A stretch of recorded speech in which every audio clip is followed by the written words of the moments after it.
बाबा रे बाबा, ये बात मैं इसलिए कह रहा हूं क्योंकि जो खबर निकलकर उत्तर प्रदेश से आई उसने सबको झकझोर दिया। एक बाबा ऐसा जिसके चरण धूल चरण रज लेने के लिए 122 जिंदगियां खामोश हो गई। खूब मीडिया में हो हल्ला हुआ लेकिन बाबा सामने नहीं आया। बाबा अंडरग्राउंड हो गया। उसी बाबाओं पर हम आज चर्चा करेंगे कि आखिरकार आस्था और जराइम का क्या कॉकटेल है। हमारे साथ स्वाधीन जी हैं। स्वाधीन जी, आस्था और जराइम का कॉकटेल ये कोई नई बात नहीं है जी। बहुत ऐसे बाबा हैं जी। जिनकी आपराधिक छवि रही है। लेकिन उत्तर प्रदेश के हाथरस से हम शुरुआत करते हैं कि लोग किस आस्था के साथ आए और इतने लोग मरे, मिसमैनेजमेंट हुआ, कई सारी बातें सामने आई। पहले आप इस घटना को कैसे देखते हैं इसको बताएं, फिर सौरभ, दरअसल ये कोई नई घटना नहीं है। न घटना का घटित होना नया तरीका है। अगर हम हाल के फिलहाल के दिनों में देखेंगे तो जिस तरीके से बाबाओं का कनेक्शन निकल करके आया है, चाहे वो आसाराम की बात कर लें, चाहे वो राम रहीम की बात कर लें, चाहे नित्यानंद की बात कर लें, दर्जनों नामों की एक लिस्ट है। लेकिन इन सबके बीच इस घटना में जो हुआ वो पहले भी होता रहा है कि आखिर ये बाबा जब कोई आयोजन करते हैं, कहा जाता है ये बुलाते हैं, लोग आते हैं, लोग इनके बुलाने की संख्या से ज्यादा आते हैं, तो ये होते कौन है? ये होते वही हैं कि जिसको हम मिडिल क्लास कहते हैं और निचला तबका। अब इसमें यह भी आया कि महिलाएं क्या सबसे ज्यादा अंधविश्वासी होने लगी हैं। गंभीर विषय है और इस गंभीरता को देखते हुए हम ये कह सकते हैं कि जो घटना घटी लगभग 112 महिलाओं की जान गई और कहा यह जाता था कि बाबा की ने हिदायत दे रखी बच्चे नहीं आएंगे, महिलाएं ही आती थी और वो उन्हीं को प्रवचन करते थे। और मैंने ऐसी ऐसी तस्वीरें देखी कि लोग लेट जा रहे हैं चरण रच लेने के लिए, बाबा जा रहे हैं अध्यात्म। और सबसे खास बात है कि बाबा एक चमत्कारी चाय देती थी। उस चमत्कारी चाय को पीने के लिए प्रदेश के अलग अलग जगहों से लोग आते थे और इतना नहीं, अन्य राज्यों से लोग आते थे वो चमत्कारी बाबा का नेटवर्क सौरभ बहुत बड़ा था। अगर हाथरस वाले भोले बाबा की हम बात कर रहे हैं तो इनका नेटवर्क बहुत बड़ा था। अब उसमें कई बातें निकल करके आ रही हैं। आप चमत्कारी चाय का जिक्र कर रहे हैं, चमत्कारी हैंडपंप निकल करके आया है। लेकिन सौरभ, इस चमत्कार पे हम नमस्कार करें या बात करें, इससे ज्यादा बेहतर है कि इस बाबा का भी अन्य बाबाओं की तरह बैकग्राउंड था क्या? बैकग्राउंड बताइए। दरअसल बैकग्राउंड के कई आपराधिक मामले इन पर भी दर्ज है। शुरुआत हम करते हैं, ये पहले पुलिस में सिपाही थी जी। वहां से कोई वीआरएस लिया या नहीं लिया इसके बारे में अन्य बात है, लेकिन पुलिस की नौकरी छोड़ देते हैं सिपाही नहीं, उसमें भी ये आरोपित सिद्ध होते हैं। कथित तौर पे इनके ऊपर एक महिला के साथ छेड़खानी का आरोप लगता है। ये जेल भेजे जाते हैं, जेल से निकल करके आते हैं तो ये बाबा बन जाते हैं। अब इसे ऐसी बात कर रहे हैं तभी राजस्थान से इनका एक नेटवर्क जुड़ रहा है।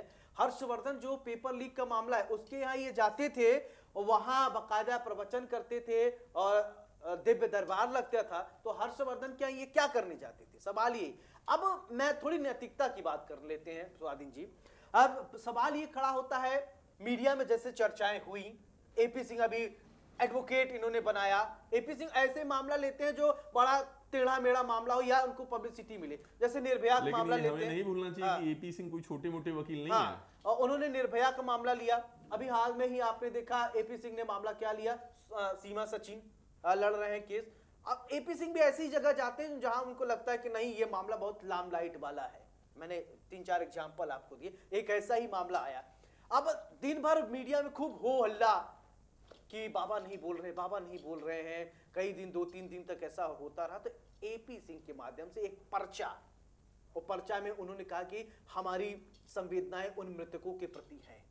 लेकिन आपको नहीं लगता, हम आपको जिसको भगवान लोग मान रहे हैं, अगर आप इतने बड़े भगवान हैं, चमत्कार करते हैं, आप लोगों के लिए हॉस्पिटल की व्यवस्था कराते, तुरंत फौरन आप आते, वहां मिलते, नैतिकता क्या? आप मौके पर रहते, जिस तरीके से आप अंडरग्राउंड हैं, जिस तरीके से आप निकल कर। लेकिन सौरभ, हम क्यों भूल जाते हैं कि ये पहले भी होता रहा है। पहले भी आसाराम पर और भी न जाने जितने बाबा हैं उन पर आरोप लगता रहा है। तो पहले वो अंडरग्राउंड होते हैं। अंडरग्राउंड क्यों होते हैं? घटना के बाद उसकी वजह है कि वो अपना बचाव कर पाए, उनके लिए बढ़िया लॉ एंड ऑर्डर, मतलब उनके लिए बढ़िया वकीलों की फौज तैयार हो जाए, मामला पूरा पढ़ लिया जाए, समझ लिया जाए, उनके बचने के हर एक उपाय निकल करके चले आए, तभी बाबा अंडरग्राउंड है। अभी कुछ एक्सपर्ट मेरे से जुड़े थे, मैंने ये सवाल जो आपने किया मैंने उनसे जिक्र किया, उन्होंने बड़ी विडंबना बताई। विडंबना ये कि इस तरीके के बाबाओं के फॉलोअर्स बहुत ज्यादा होते हैं, लाखों के तादाद में फॉलोअर होते हैं, सफेद पोस्ट ये बाबा, सफेद पोस्ट नेता। उनको लगता है कि बाबा को अगर नाराज करेंगे लाखों लोगों का फॉलोअर्स हमसे डिस्कनेक्ट हो जाएगा, हमारा वोट बैंक जो है खिसक जाएगा।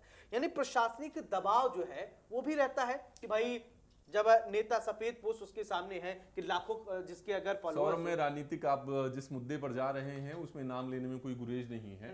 अभी बाबा का नया कनेक्शन जो कल से वायरल हो रहा है इंटरनेट की दुनिया में, वो ये है कि अखिलेश यादव जी जब वहां पे चुनाव प्रचार कर रहे थे तो बाबा के सत्संग में गए थे, बाकायदे वहां पर वो बैठे भी, प्रवचन भी सुना और वहां पर मंच से भाषण भी दिया।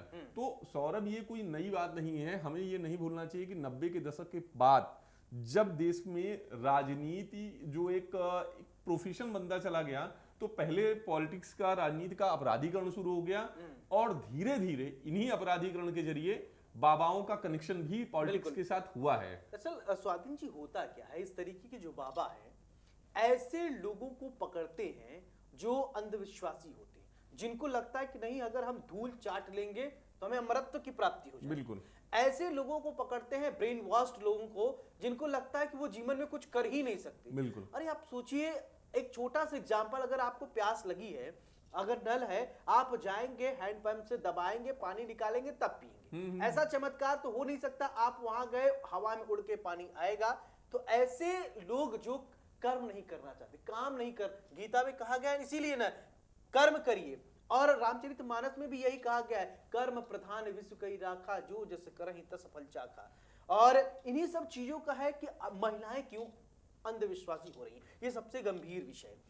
महिलाएं अंधविश्वासी ये होती है, उनको लगता है कि नहीं हमारा बच्चा अच्छा हो, स्वस्थ हो, परिवार में कलेश न हो, परिवार की स्थिति अच्छी हो, महिलाएं ये सोचती है। अब बाबा जो इस तरीके के बाबा इन्हीं महिलाओं को पकड़ते हैं, इनको लगता है कि नहीं अब आएंगे चढ़ावा चढ़ाएंगे।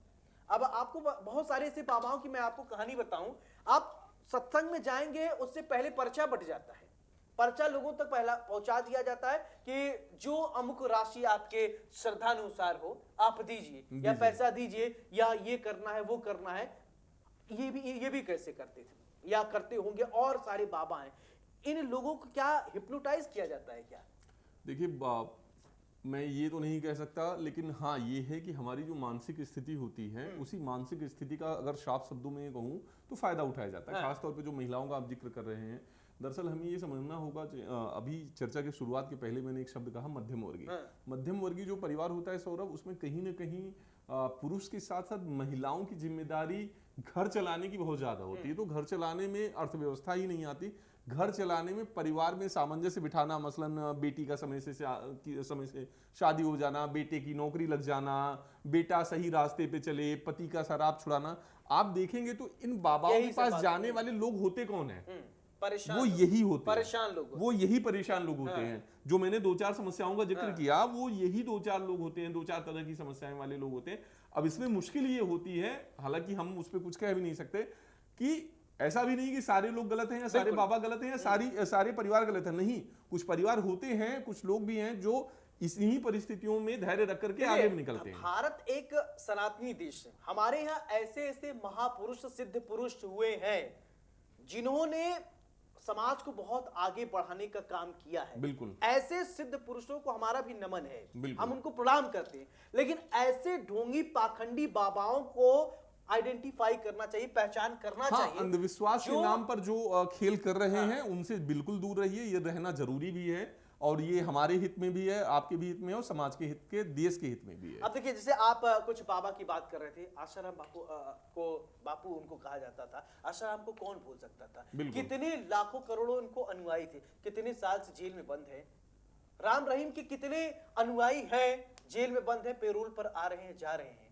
अरे नित्यानंद के कितने अनुयायी हैं या थे, आ रहे हैं, जा रहे हैं। इनसे क्या समाज सीखेगा? सवाल यही उठता है।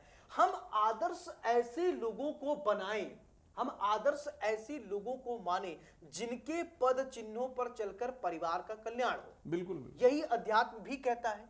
लेकिन हम ऐसे लोगों को अगर आदर्श बनाते हैं जिनका सिर्फ चोला सफेद हो, अंदर कालिख भरी हो, तो परिवार में क्या क्या संस्कार लेकर जाइएगा? नहीं, बिल्कुल आप सही कह रहे हैं सौरभ। तो इस चर्चा की शुरुआत और आखिर में हम जहां तक पहुंच चुके हैं, हमने काफी हद तक अपनी बातों को साफ कर दिया है कि अंधविश्वास से दूर रहें, बचें। बिल्कुल। क्योंकि सही मायने में आदर्श जो होते हैं वो अपने आप में बुलाते नहीं हैं, चलिए, आप स्वतः ठीक है। उनको स्वीकार कर लेते हैं। चर्चा के जो है क्लोजिंग हम कुछ सवाल के साथ छोड़ देंगे ताकि लोग इससे कनेक्ट हो और बताएं, कमेंट करके बताएं। सवाल ये कि अंधविश्वास और विश्वास में क्या फर्क आप समझते हैं?